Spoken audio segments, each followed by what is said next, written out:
So hello everyone, welcome to my channel commerce notes. आज हम इस वीडियो में जो आपका सब्जेक्ट है बीकॉम फोर्थ सेमेस्टर का कंज्यूमर बिहेवियर, तो ये बीकॉम ऑनर्स का सब्जेक्ट है कंज्यूमर बिहेवियर। इसके हम कुछ इंपॉर्टेंट क्वेश्चन आंसर्स देखेंगे सेक्शन ए से जो आपको पूछे गए हैं। 5 मार्क्स के क्वेश्चन है तो उस अकॉर्डिंग हम यहाँ पे देखने वाले हैं।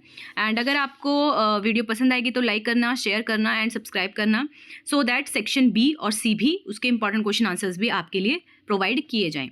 आपको क्या करना है, पसंद आती है तो लाइक करो, चैनल को सब्सक्राइब करो अगर वीडियोस देखते हो। एंड बीकॉम फोर्थ सेमेस्टर के हमने बहुत सारे जो सब्जेक्ट हैं उसे इस चैनल पे कवर कर रहे हैं और किया हुआ है। अगर आपने अभी तक वो नहीं देखे तो वो भी आप देख सकते हो। यहाँ पे हम 5 मार्क्स के क्वेश्चन आंसर्स करेंगे जो सेक्शन ए से आते हैं। आपको 6 क्वेश्चन होते हैं, 4 करने होते हैं एंड 5-5 मार्क्स के ये क्वेश्चन होते हैं। तो स्टार्ट करते हैं। बीकॉम 4 सैम का ये आपका सब्जेक्ट है, कंज्यूमर बिहेवियर इसका नाम है। ओके तो सबसे पहला क्वेश्चन तो यही आया हुआ है, भाई कंज्यूमर बिहेवियर क्या होता है ना। तो आपको ये क्लियर होना चाहिए कंज्यूमर बिहेवियर क्या होता है, तभी तो आप क्या इससे रिलेटेड और भी क्वेश्चन आंसर्स कर पाओगे।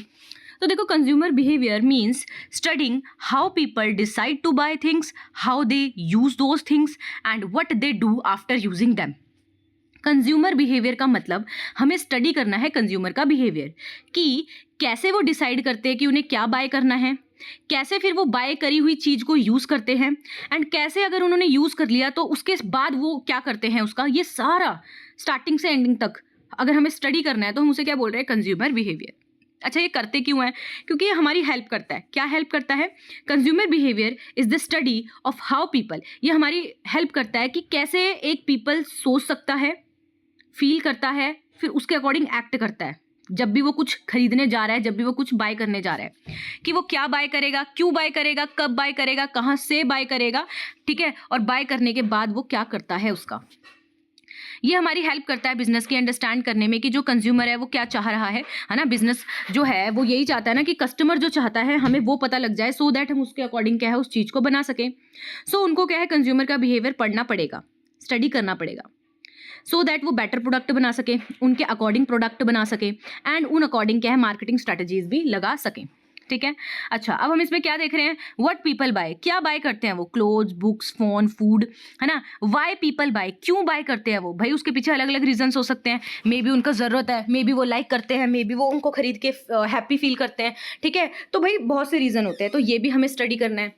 फिर हाउ दे बाय, कैसे वो बाय करते हैं, ये भी हम इसमें क्या है स्टडी करने की कोशिश करते हैं। क्योंकि कुछ लोग होते हैं वो बाय करते हैं ऑनलाइन, कुछ लोग शॉप जाके बाय करते हैं, कुछ लोग क्या है सर्च करते हैं, फिर कंपेयर करते हैं प्राइजेस को, फिर वो क्या है फीचर्स देखते हैं। तो बहुत कुछ चीज़ें, तो ये सब हमने देखना है, बिहाइंड द सीन क्या चल रहा है, कंज्यूमर की क्या मतलब कि वो उसके पीछे कितने एफर्ट्स लगा रहा है, क्यों बाय कर रहा है, कैसे क्या क्या सर्च कर रहा है, वो ये सब पढ़ना होता है हमें। अच्छा, नेक्स्ट है when and where they buy. कह रहे कि कुछ शॉप्स में, जैसे some shops during festival sales या मंथ एंड पे क्या है ये कह लो कि कुछ लोग इस टाइम के दौरान चीज़ें लेते हैं। ठीक है, कुछ लोग क्या ऑनलाइन शॉपिंग करते हैं, नियर बाय शॉप से कुछ लोग शॉपिंग करते हैं, कुछ कहीं पर्टिकुलर जगह में जाके ही शॉपिंग करते हैं। तो ये चीज़ें भी देखनी है। हाउ दे डिसाइड, कैसे वो डिसाइड करते हैं, भाई डेफिनेटली वो प्राइस देखेंगे, क्वालिटी देखेंगे, फीचर्स को देखेंगे एंड ऑल्सो वो सजेशंस लेंगे अपने फ्रेंड से, फैमिली से, ऑनलाइन रिव्यूज़ देखेंगे। वो ये सब देखते हुए ही वो क्या करते हैं, चीज़ों को लेते हैं। तो भाई कंपनी भी इन चीज़ों को समझना चाहती है ताकि वो उस अकॉर्डिंग फिर स्ट्रैटेजी लाए आपको अट्रैक्ट करने के लिए एंड उसी अकॉर्डिंग वो प्रोडक्ट भी बनाए। ठीक है। अच्छा, why is consumer behaviour important, क्यों है इसको पढ़ना इंपॉर्टेंट? भाई बिजनेस की हेल्प होगी, वो जान सकेगा अपने कस्टमर को कि उसका कस्टमर चाहता क्या है, वो उस अकॉर्डिंग क्रिएट कर सकता है बेटर प्रोडक्ट, वो क्या है फिर उसी अकॉर्डिंग मार्केटिंग स्ट्रैटेजीज लाएगा, एडवर्टाइजमेंट लाएगा, है ना। एंड इससे होगा क्या, अगर वो सब कस्टमर के अकॉर्डिंग कर रहा है तो कस्टमर की सेटिस्फैक्शन बढ़ेगी एंड ये क्या है अंडरस्टैंड करने में हमें हेल्प करता है कि बाइंग ट्रेंड क्या चल रहा है मार्केट में। ठीक है, उस अकॉर्डिंग फिर हम अपने प्रोडक्ट बनाएंगे। तो सिंपल एक एग्जाम्पल देखें, सपोज एक पर्सन है, वो चाहता है उसको नया बैग चाहिए, तो हो सकता है she thinks about what kind of bag she needs, वो ये देखेगी कि उसे कौन सा बैग चाहिए, बिग चाहिए, स्मॉल चाहिए, उसका बजट देखेगी वो, फिर वो देखेगी कहाँ से बाय करना है, वो अपने फ्रेंड से पूछेगी, कंपेयर करेगी ऑप्शंस, फिर जाके बाय करेगी। तो ये पूरी प्रोसेस जहाँ उसने थिंकिंग से लेके पूरे बाइंग तक, ये जितनी भी प्रोसेस है इसे ही बोलते हैं कंज्यूमर बिहेवियर, और कंपनी इसी बिहेवियर को स्टडी करना चाहती है। ठीक है, सो दैट वो डिसीजन मेकिंग अच्छी कर सके, वो अपना बेटर प्रोडक्ट बना सके, अच्छे से मार्केटिंग स्ट्रेटजीज ला सके और कस्टमर को सेटिस्फाई करे और एट द एंड क्या है उसका भी प्रॉफिट बने। ठीक है, तो ये होता है कंज्यूमर बिहेवियर। अब आया था आपका next question, what is internet retailing. तो ये क्वेश्चन ना आपको 5 मार्क्स में 2-3 बार रिपीट हुआ है, तो इसको अच्छे से करके जाना। इंटरनेट रिटेलिंग क्या होता है? ठीक है, तो इंटरनेट रिटेलिंग क्या होता है पढ़ते हैं। सबसे पहले तो ये एक प्रोसेस। तो देखो, इंटरनेट रिटेलिंग का मतलब है प्रोडक्ट या सर्विस को डायरेक्टली कस्टमर को ऑनलाइन बेचना। ये ई कॉमर्स का एक हिस्सा है, ये लगा लो, ठीक है, जिसमें बिजनेस अपने प्रोडक्ट को अपनी वेबसाइट या ऑनलाइन प्लेटफॉर्म पर लिस्ट करता है और कस्टमर उन्हें इंटरनेट के थ्रू क्या है वहां से खरीद लेता है।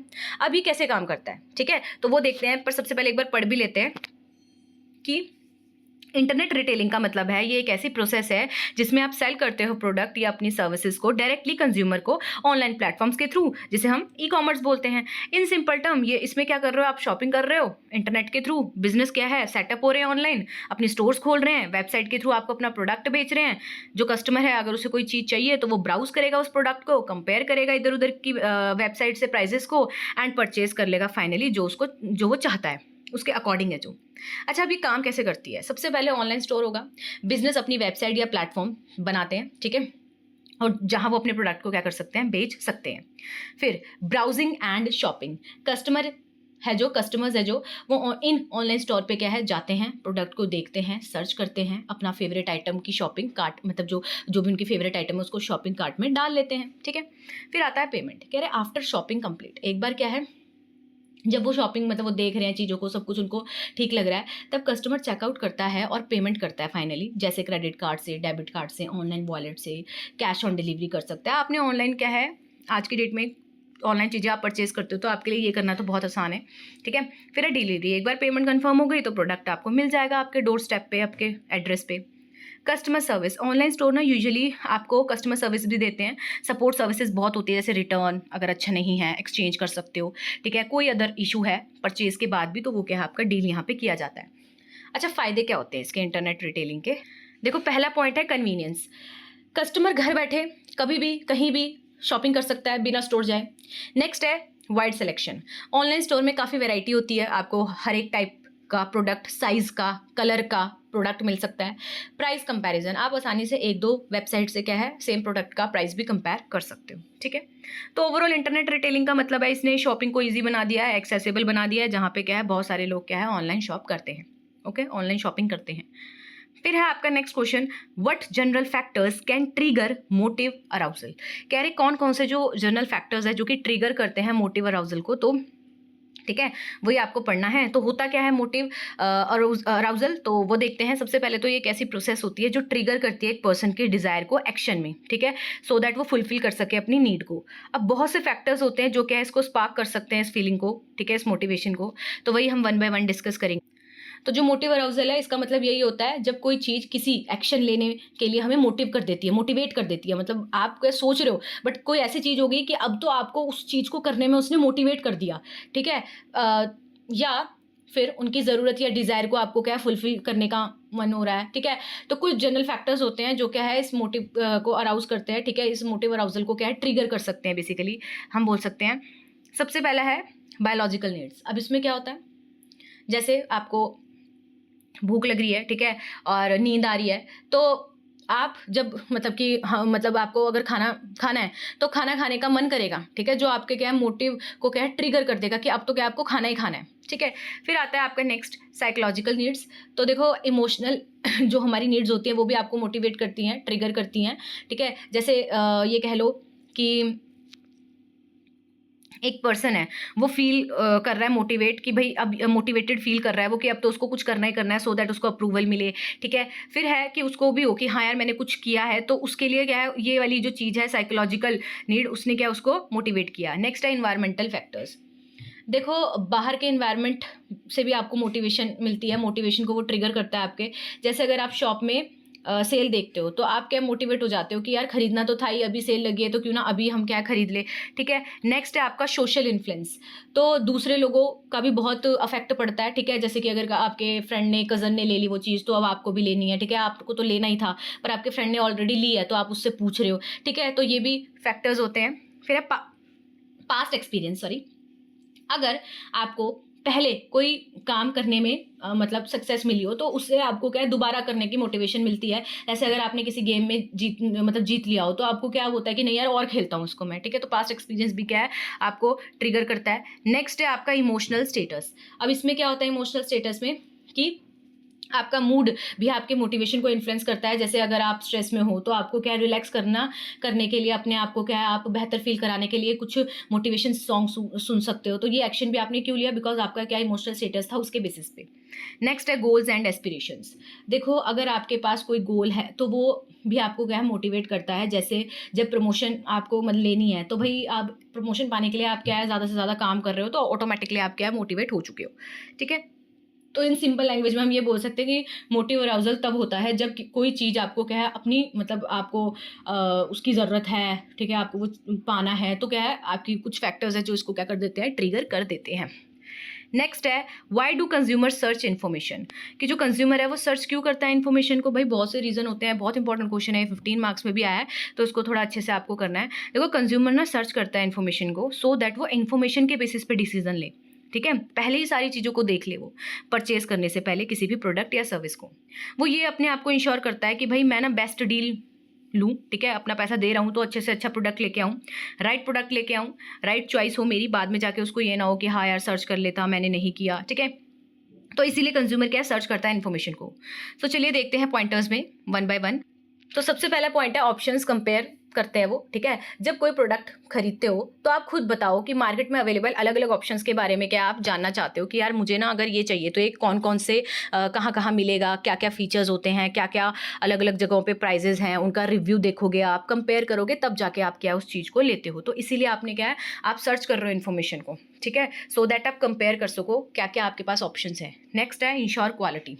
देखो लोग चाहते हैं कि वो हाई क्वालिटी प्रोडक्ट खरीदे जो उनकी ज़रूरतों को क्या है, पूरा करे, लंबे समय तक चले भी वो। अब इन्फॉर्मेशन सर्च करते हुए वो रिव्यूज़ पढ़ते हैं, रेटिंग चेक करते हैं और दूसरे कस्टमर से क्या है, फीडबैक भी लेते हैं ताकि प्रोडक्ट की क्वालिटी कंफर्म हो सके। आप खुद देखो ऑनलाइन कोई चीज़ आप अगर खरीदने जाते हो तो उससे पहले आप रिव्यू देख लेते हो। तो रिव्यू का मतलब ही आपने इन्फॉर्मेशन को देखा है, इन्फॉर्मेशन सर्च किया, आप चाहते हो कि आपको इन्फॉर्मेशन मिले इस प्रोडक्ट के बारे में सो दैट आप श्योरिटी के साथ उस प्रोडक्ट को खरीद सको। नेक्स्ट है to find the best price. अब देखो अगर आपने डायरेक्ट गए एक शॉप में और ले लिया तो हो सकता है आपको महंगा पड़े। अब आपने क्या है, सर्च किया इन्फॉर्मेशन, 3-4 जगह से प्राइसेस पूछे तो आपको बेस्ट डील क्या है, मिल सकती है। ठीक है, तो यहाँ पे यही बोला हुआ है कि हर कंज्यूमर अच्छा डील चाहता है ना, इन्फॉर्मेशन सर्च करता है वो, डिफरेंट स्टोर वेबसाइट पे प्राइस कंपेयर करता है। इससे उसको मदद मिल जाती है कि वो क्या बेस्ट प्राइस पे क्या है, बेस्ट प्रोडक्ट ले और विद अगर कोई डिस्काउंट चल रहे हैं तो उसको भी क्या वो पा सके। अब नेक्स्ट है आपका टू अवॉइड रिस्क। देखो ये तो बहुत ही इंपॉर्टेंट पॉइंट होता है कि जब भी कोई नया या महंगा आपको प्रोडक्ट खरीदना हो ना तो कंज्यूमर गलत डिसीजन ले सकता है। ठीक है, तो वो चाहता है कि यार नहीं मुझे ना डिसीजन मैं एकदम से कैसे ले लूँ इस प्रोडक्ट को, पहले इन्फॉर्मेशन देखता हूँ इसकी। तो वो क्या इन्फॉर्मेशन सर्च करते हुए वो प्रोडक्ट के बारे में पूरी जानकारी लेता है ताकि वो क्या है, उसको बाद में डिसअपॉइंटमेंट ना हो या फिर वो लॉस से अपने आप को बचाता है पहले इन्फॉर्मेशन को सर्च करके।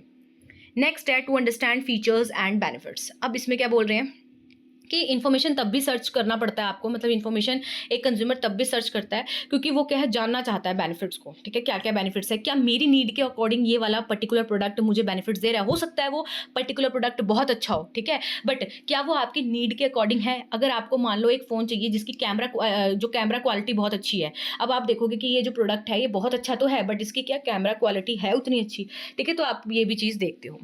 नेक्स्ट पॉइंट है to gain confidence in decision. Definitely आपने सारी इन्फॉर्मेशन ली है तो आपको एक अलग ही कॉन्फिडेंस आएगा कि नहीं यार मैंने ना, मुझे सब पता है, अब जाके बस मुझे क्या है ये वाली चीज़ें बताने। अब सामने वाला अगर मुझे कुछ और भी बोल देगा ना तो मुझे पता है कि इसमें ये चीज़ें अवेलेबल हैं।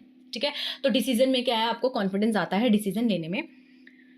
फिर है टू स्टे अपडेटेड। ऑब्वियसली बात है, इन्फॉर्मेशन इसलिए भी बंदा सर्च करता है कि अपडेट रहे। ठीक है, बेशक आपको क्या है अभी ना लेना हो, बाद में लेना हो प्रोडक्ट, बट आप क्या है उसके बारे में सर्च करते रहते हो। ठीक है, लोग नए प्रोडक्ट ट्रेंड्स और इनोवेशन के बारे में भी वैसे भी इन्फॉर्मेशन सर्च करते हैं। जैसे मान लो टेक्नोलॉजी के जो लवर हैं, मतलब कि जिनको क्या टेक चीज़ें अच्छी लगती है, तो स्मार्टफोन्स या गैजेट के बारे में क्या है सर्च करते रहते हैं। ठीक है, जो नया चीज़ आए वो क्या है उसके बारे में पता करते रहते हैं। ठीक है, तो सिंपल वर्ड में बोलते हैं कि कंज्यूमर सर्च करता है इन्फॉर्मेशन को सो दैट वो ये मेक श्योर करे कि जो भी वो चूज़ कर रहा है वो राइट प्रोडक्ट हो, बेस्ट वैल्यू पे उसको मिले, उसकी मनी की वैल्यू उसको मिल जाए, एंड वो अवॉइड करे कोई भी बैड डिसीजन लेने से। वो क्या है बचता है और ज़्यादा से ज़्यादा कॉन्फिडेंट फील करता है अपने आप को कि भाई अगर मैंने कोई प्रोडक्ट ले लिया तो मुझे बाद में कोई रिग्रेट ना हो।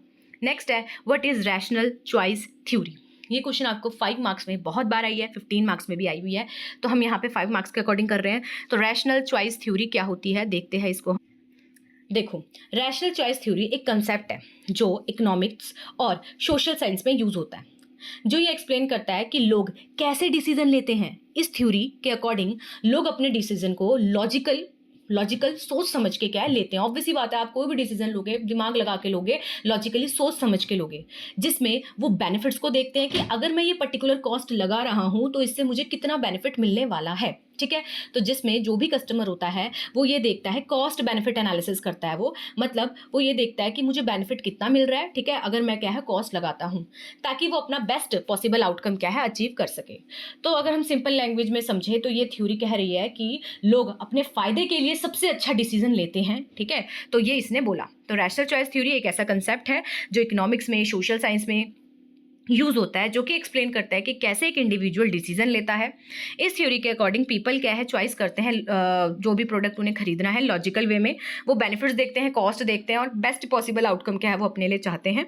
अब वही देखते हैं कि सबसे पहला है अजम्पशंस ऑफ रैशनैलिटी। ये थ्योरी कैसे काम करती है, तो सबसे पहले इस थ्योरी में ये अज्यूम किया जा रहा है कि जो बंदे हैं, जो लोग हैं, वो रैशनल होते हैं, मतलब वो क्या है जो डिसीजन ले रहे हैं वो सोच समझ के ले रहे हैं, लॉजिकल वे में ले रहे हैं, सारी इन्फॉर्मेशन को सर्च करके, डीप एनालिसिस करके, ऑल्टरनेटिव ऑप्शंस को देखते हुए ही ले रहे हैं। ठीक है, कॉस्ट बेनिफिट एनालिसिस करके क्या है वो सारी की सारी चीज़ें ले रहे हैं। ठीक है, मतलब जो भी प्रोडक्ट उन्होंने लेना है। नेक्स्ट पॉइंट है आपका कि वो ना कॉस्ट और बेनिफिट्स को देखते हैं, कंपेयर करते हैं। जब भी एक पर्सन क्या है डिसीजन ले रहा है तो पीपल क्या है कंपेयर करेगा कि मैं कितना कॉस्ट दे रहा हूं एंड उससे मुझे बेनिफिट कितना मिलेगा। ठीक है, वो क्या है ऑब्वियसली बात है उस ऑप्शन को सिलेक्ट करेगा जिसमें उसकी कॉस्ट के ज़्यादा ही क्या है बेनिफिट उसको मिले। ठीक है, तो वो इन दोनों चीज़ों को क्या देखता है और कंपेयर करता है। फिर है आपका self interest. Rational choice theory के अकॉर्डिंग लोग अपने सेल्फ इंटरेस्ट में डिसीजन लेते हैं, अपने अकॉर्डिंग लेते हैं, जो उन्हें बेनिफिट देगा वो उसके अकॉर्डिंग लेंगे, मतलब वो अपने लिए बेस्ट बेनिफिट ही चूज करेंगे, ना कि दूसरों का इंटरेस्ट को ध्यान में रखते हुए क्या चीज़ों को लेंगे, वो अपना बेनिफिट देखेंगे। ठीक है, नेक्स्ट है डिसीजन मेकिंग प्रोसेस। अब इसमें क्या बोला है कि देखो, इसमें बोल रहे हैं कि ये प्रोसेस मतलब जो ये प्रोसेस है इसमें ना इन्फॉर्मेशन को आप गैदर करते हो, अलग अलग ऑप्शंस को इवेल्युएट करते हो, फिर जाके ऑप्शन चूज करते हो जिसमें आपको सबसे ज़्यादा बेनिफिट हो। तो कभी कभी ये प्रोसेस कॉम्प्लेक्स कैलकुलेशंस या फ्यूचर आउटकम प्रिडिक्ट करने के लिए भी आप करते हो, लेकिन बेसिक आइडिया यही होता है कि आप अपना फ़ायदा क्या चाह रहे हो। नेक्स्ट है आपका पॉइंट प्रिडिक्टिंग बिहेवियर। देखो, रैशनल चॉइस थ्योरी ना हेल्प करती है लोगों की कि आप क्या बिहेवियर को प्रिडिक्ट कर सकते हो। जब हम क्या है समझते हैं कि लोग अपने डिसीजन किस बेसिस पे लेते हैं, तो आप क्या रैशनल चॉइस थ्योरी से आपको ये पता लगता है कि लोग अगर कोई डिसीजन ले रहे हैं तो कैसे ले रहे हैं। ठीक है, तो हमें उनके एक्शन का पता लगता है एक स्पेसिफिक सिचुएशन में, तो हम काफ़ी हद तक प्रिडिक्ट भी कर सकते हैं कि बंदा इस सिचुएशन में कैसे रिएक्ट करेगा। ठीक है, फिर है आपका नेक्स्ट इसमें पॉइंट की इसमें आपको एक एग्जाम्पल दे रखा है, तो एग्जाम्पल भी हम पढ़ लेते हैं। लाइक अगर आपके पास क्या है $50 है, तो आप क्या है अलग अलग प्रोडक्ट या स्टोर को कंपेयर करेंगे और वो चूज़ करेंगे जो आपको सबसे ज़्यादा वैल्यू दे ये मनी के बदले, जिसमें प्राइस, क्वालिटी और आपको कन्वीनियंस ये सब मिल जाए। ठीक है, फिर अब देखो कुछ क्रिटिसिज्म भी है। रैशनल थ्योरी क्या है, एक स्ट्रक्चर्ड है, आपको क्या है एक स्ट्रक्चर्ड वे देता है जिसके थ्रू आप डिसीजन मेकिंग को समझ सकते हो, कंज्यूमर के पैटर्न को समझ सकते हो। बट स्टिल इसके क्या है कुछ अगर हम वो देखें क्रिटिसिज्म, तो सबसे पहले ओवर सिंप्लीफिकेशन। तो इसमें क्या बोला है सबसे पहले कि लोग क्या है हमेशा सारी चीज़ों को देख के, सब चीज़ों को मतलब उसके कॉस्ट बेनिफिट एनालिसिस करके तब लेंगे, बट बहुत से अदर फैक्टर्स होते हैं जो अफेक्ट कर सकते हैं, जैसे उनके इमोशंस हो गए, कुछ सोशल फैक्टर हो गए, या फिर मान लो इन्फॉर्मेशन ही लिमिटेड है, तो ये चीज़ें भी तो डिसीजन को अफेक्ट करती है। ठीक है, नेक्स्ट है आपका बाउंडेड रैशनैलिटी। रियल लाइफ में लोग क्या जो लोग हैं, लोगों के आसपास क्या है जो भी चीज़ें हैं, जो भी इन्फॉर्मेशन है बेसिकली, ज़रूरी नहीं है सारी हो। ठीक है, और अगर सारी है तो ज़रूरी नहीं है सब एक जैसा ही सोचे, प्रॉपर तरीके की प्रोसेस से चले। ठीक है, इसीलिए मान लो इनकम्प्लीट इन्फॉर्मेशन है या दूसरे फैक्टर्स भी होते हैं जो डिसीजन को हमारे इफेक्ट करते हैं। तो सिंपल लैंग्वेज में बोले तो भाई रैशनल चॉइस थ्योरी है जो ये कहती है कि लोग अपना डिसीजन अपने पर्सनल फ़ायदे, अपने बेनिफिट के लिए लेते हैं, लॉजिकल वे में लेते हैं, कॉस्ट बेनिफिट को एनालिसिस करते हुए लेते हैं, कंपेयर करते लेते हैं। ठीक है, वो अपना सेल्फ इंटरेस्ट क्या है देखेंगे कि भाई हमको बेनिफिट मिलना चाहिए अगर हम क्या पैसा लगा रहे हैं तो। नेक्स्ट है आपका what is meant by store atmosphere. तो ये आपको एक क्वेश्चन आया था, स्टोर एटमॉस्फेयर का क्या मतलब होता है, तो इसको भी देख लेते हैं। कि देखो स्टोर एटमॉस्फेयर का मतलब होता है कि ओवरऑल एनवायरनमेंट क्या है, ठीक है, जो एक रिटेल स्टोर के अंदर होता है ओवरऑल एनवायरनमेंट, जो कस्टमर के शॉपिंग एक्सपीरियंस को इन्फ्लुएंस कर सकता है। फॉर एग्जांपल आप एक दुकान में गए, ठीक है, वहाँ पे आपको प्रॉपर तरीके से अटेंड किया जा रहा है और आपको सब जगह सफाई दिख रही है, प्रॉपर सारी चीज़ें अपने तरीके से दिख रही है, तो आपका एक अलग ही शॉपिंग एक्सपीरियंस होगा। पर मान लो आप किसी शॉप में गए, वहाँ पे आपको अटेंड नहीं किया जा रहा है, वेट किया जा रहा है, तो आपने देखा होगा कुछ बंदे गए वहाँ से निकल के भी आ जाते हैं, ठीक है। तो स्टोर एटमॉस्फेयर का यही मतलब होता है कि ओवरऑल एनवायरनमेंट क्या है उसका, स्टोर का, ठीक है, अंदर से कस्टमर का शॉपिंग एक्सपीरियंस कैसा हुआ वो उसको इन्फ्लुएंस करता है। इसमें वो सारे एलिमेंट्स इंक्लूड हो जाते हैं जो स्टोर के मूड या फील को क्या है, मतलब आपको बताते हैं कि कस्टमर की परचेजिंग डिसीजन पे ना अफेक्ट पड़ता है इस चीज़ का काफ़ी ज़्यादा। रिटेलर्स अपने स्टोर का एटमॉस्फेयर क्या इस तरीके से डिज़ाइन करते हैं ताकि कस्टमर को अच्छा एक्सपीरियंस मिले, वो ज़्यादा टाइम वहाँ पे स्पेंड करना चाहे और ज़्यादा शॉपिंग करे वहाँ पे, ठीक है। उसको सारी चीज़ें अगर अच्छे वे में, प्रॉपर वे में दिखेंगी, अट्रैक्टिव वे में दिखेंगी, ठीक है, तो डेफिनेटली सारी चीज़ें देखेगा, अट्रैक्ट होगा, चीज़ों को लेगा। बट मान लो ऐसी सारी चीज़ें इधर उधर पड़ी है, कोई शोर शराबा हो रहा है, कोई आपको अटेंड नहीं कर रहा है, तो वहाँ पे क्या है, फिर दिक्कत आती है। तो सबसे पहले इसमें आ गया आपका लाइटिंग। तो लाइटिंग में क्या आता है, ये काफ़ी इंपॉर्टेंट रोल प्ले करता है, स्टोर के मूड को क्या है सेट करता है। आपने देखा होगा कहीं पे बहुत अच्छी लाइटिंग लगी होती है, प्रॉपर तरीके से ब्राइट लाइटिंग लगी होती है, एनर्जेटिक फील होता है वहाँ पे, ठीक है। जबकि सॉफ्ट या डिम लाइट है तो वो क्या रिलैक्स्ड और कंफर्टेबल आपको फील करवाती हैं। तो क्या है, सही लाइटिंग का यूज़ करना है। जैसे अगर आप गेमिंग वगैरह में जा रहे हो तो वहाँ पे प्रॉपर अगर मतलब स्ट्रॉन्ग लाइटिंग भी लगी होगी तो वो वहाँ पे अच्छा, वो आपका वहाँ पे मूड अच्छा करेगा। बट अगर आप कहीं ऐसे नॉर्मल शोरूम्स में जा रहे हो तो वहाँ पे क्या ब्राइट लाइट आपको क्या है अफेक्ट करेंगी, ठीक है। तो इस अकॉर्डिंग ये देखना होता है। फिर है कलर स्कीम। कलर इमोशंस पे क्या है, इमोशन और परसेप्शन को इफेक्ट करता है, ठीक है। जैसे वार्म कलर हो गया, वो एक्साइटमेंट और एनर्जी को इंक्रीज करता है, और जो कूल कलर्स हो गए, ठीक है, वो आपको रिलैक्सेशन देते हैं, प्रमोट करते हैं इस चीज़ को। तो रिटेलर्स है वो अपने स्टोर की ब्रांडिंग को मैच करते हुए क्या है, एक स्पेसिफिक कलर स्कीम्स को क्या करते हैं, यूज़ करते हैं, जिनका कंज्यूमर बिहेवियर पे क्या पड़ता है, इफेक्ट पड़ता है। फिर आपने देखा होगा कहीं कहीं पे म्यूजिक एंड साउंड भी लगे होते हैं एकदम लाइट आवाज़ में, और अगर आप गेम घूम में जा रहे हो तो वहाँ पे एकदम तेज तेज लगे होते हैं। तो स्टोर का बैकग्राउंड म्यूजिक क्या है, साउंड कैसा है, ठीक है, कस्टमर के मूड को ये भी इफेक्ट करता है। अगर फास्ट पेस्ड म्यूजिक है ये एक्साइटमेंट को इंक्रीज करता है, जबकि स्लो म्यूजिक है ये रिलैक्सेशन को क्या है अच्छा बनाता है। तो इससे एक्सपीरियंस बहुत अच्छा होता है। और म्यूजिक का वॉल्यूम और किस टाइप का म्यूजिक है वो भी क्या प्रोडक्ट के अकॉर्डिंग बनाया जाता है, चलाया जाता है, टारगेट कस्टमर के हिसाब से सिलेक्ट किया जाता है। नेक्स्ट है आपका layout and design.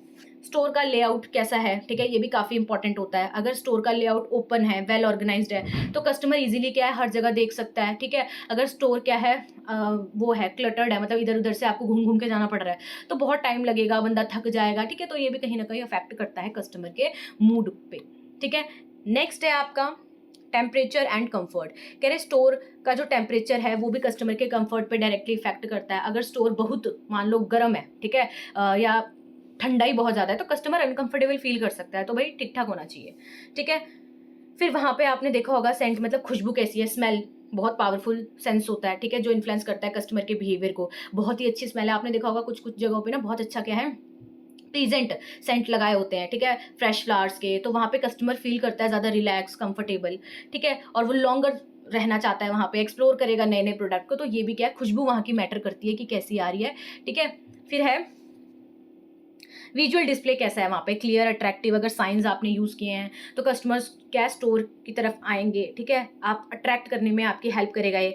Eye catching visuals होंगे अगर आपने डिस्प्ले किए हुए हैं, तो क्या है ये भी आपको क्या है वहाँ पे वहाँ डिस्काउंट जो चल रहे हैं वो अगर आपने बताए हैं, सीजनल सेल चल रही है वो आपने बताया, तो ये भी क्या करता है, मैटर करता है। उसके बाद है 8th पॉइंट आपका customer services and employee behaviour. देखो ये बहुत इंपॉर्टेंट है, एम्प्लॉय का बिहेवियर कैसा है स्टोर में। स्टोर का एटमोसफेयर तो ठीक है अच्छा है, पर अगर एम्प्लॉय का बिहेवियर गंदा है तो भाई ये सारी की सारी चीज़ें क्या है सेकेंडरी हो जाएंगी। अगर एम्प्लॉय फ्रेंडली है, हेल्पफुल है, सारी आपकी क्वारी को फुलफिल कर रहा है, तो भाई वो इन्वायरमेंट बहुत अच्छा होता है, ठीक है, वेलकमिंग इन्वायरमेंट बोला जाता है उसको, ठीक है। पर मान लो अगर एम्प्लॉय है वो सुन ही नहीं रहा है, तो आपने चाहे जितना भी अच्छा सब कुछ क्यों ना किया हो, आपका मतलब आपकी क्वेरी को सॉल्व नहीं हो रहा, तो फिर क्या है कहीं ना कहीं आपका एक्सपीरियंस क्या अफेक्ट करेगा। नेक्स्ट है स्टोर क्लीननेस एंड मेंटेनेंस। तो साफ सफाई कितनी मैटर करती है, बहुत ज़्यादा, ठीक है, स्टोर की कैसी है। एक क्लीन और वेल मेंटेन्ड स्टोर इन्वायरमेंट है वो शॉपिंग एक्सपीरियंस को बढ़ाता है। अगर स्टोर क्या है मान लो पुअरली मेंटेन्ड है, थोड़ा गंदगी वगैरह है, तो वो क्या ब्रांड की परसेप्शन को नेगेटिव भी बना सकता है।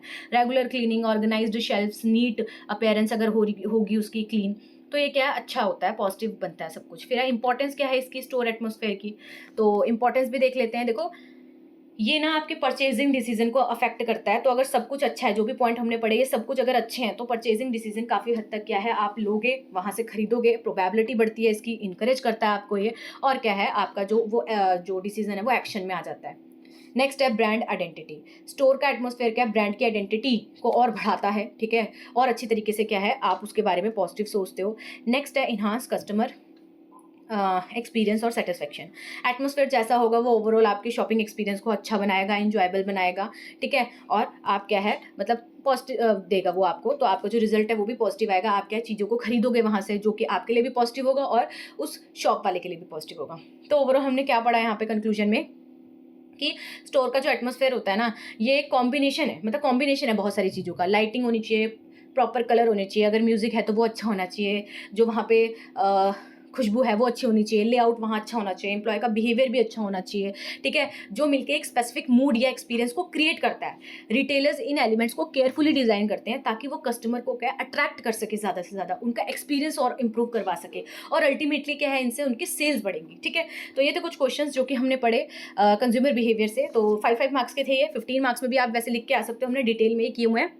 तो अगर आपको और भी क्वेश्चंस चाहिए होंगे तो आप कमेंट कर सकते हो। इस सब्जेक्ट के ऊपर क्या है बच्चों के कमेंट आए थे तभी इसको बनाया भी गया है। तो अगर आपको भी कोई पर्टिकुलर सब्जेक्ट है जो आपका बीकॉम का है, बीकॉम ऑनर्स का है, तो आप क्या कमेंट में लिख सकते हो। जो ऑलरेडी सब्जेक्ट्स चले हैं अगर आपने वो नहीं देखे तो वो भी देखो, बहुत सारे बीकॉम 4th सेमेस्टर के हमने सब्जेक्ट स्टार्ट किए हुए हैं, तो आप उनको भी देख सकते हो। प्लेलिस्ट आपको मिल जाएगी, इस सब्जेक्ट की भी प्लेलिस्ट बन जाएगी, एंड इसके नेक्स्ट क्वेश्चंस भी आएंगे बेस्ड ऑन योर रिस्पॉन्स। तो मिलते हैं नेक्स्ट वीडियो में कुछ और इंपॉर्टेंट क्वेश्चन आंसर्स के साथ।